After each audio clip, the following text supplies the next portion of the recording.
Different aspects of the forest link unexpectedly with each other, and so it is that within the stories, different times and worlds can be joined.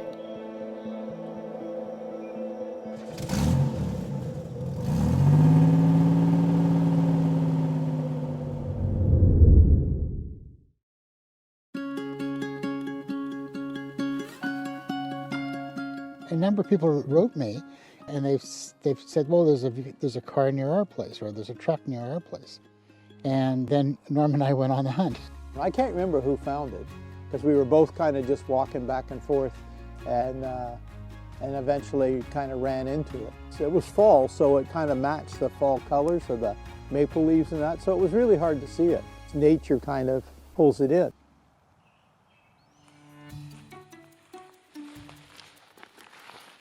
As visual artists, photographers Bob and Norm enjoy the challenge of photographing old vehicles in the woods.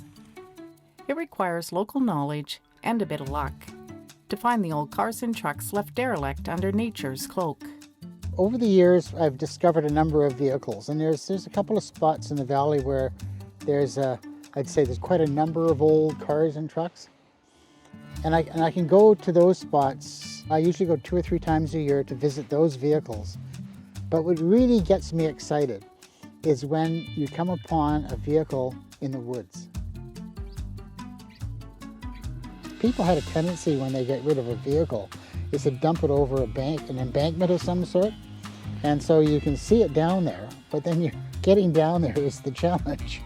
Bob got this message from somebody that, you know, with kind of iffy directions, and we were on the wrong side of the creek. It was January and the creek was running fast, and it wasn't really warm. My granddaughter was with us. We kept hiking down, and Bob's granddaughter and her dog made it across the creek, but I certainly wasn't going to try that. And Norm and I looked at each other, we looked at the creek, and we thought, no, we're not going to do it. And then, of course, there it was on the other side of the creek.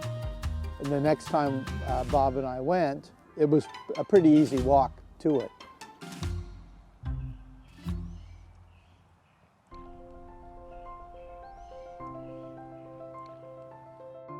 A part of old car photography is looking for clues that link the present with the past. Norm and Bob bring their curiosity and imagination alongside their cameras. I kind of look around to see what's like lying on the floor, or if the trunk's open, what's in there, to see, you know, what kind of story's there.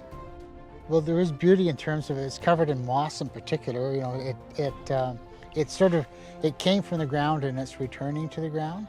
And I guess I do think about it, the storyline around it, how it got there and who may have owned it, and the stories it could tell if it had the ability to do so.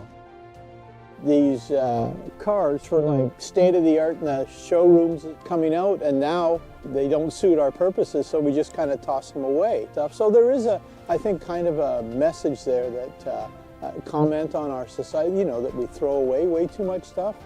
You know, these vehicles, they spend their whole vehicle life serving man, and you're protective of it because you don't want people to go there to do damage to a vehicle. When you leave, make sure the vehicle is exactly as you left it. Don't touch it, just record it. Well, there's that kind of that juxtaposition of nature and man-made stuff. And I mean, it's always amazing, even with a car, that's how quickly nature takes it back, and it kind of just gets almost sucked into the ground.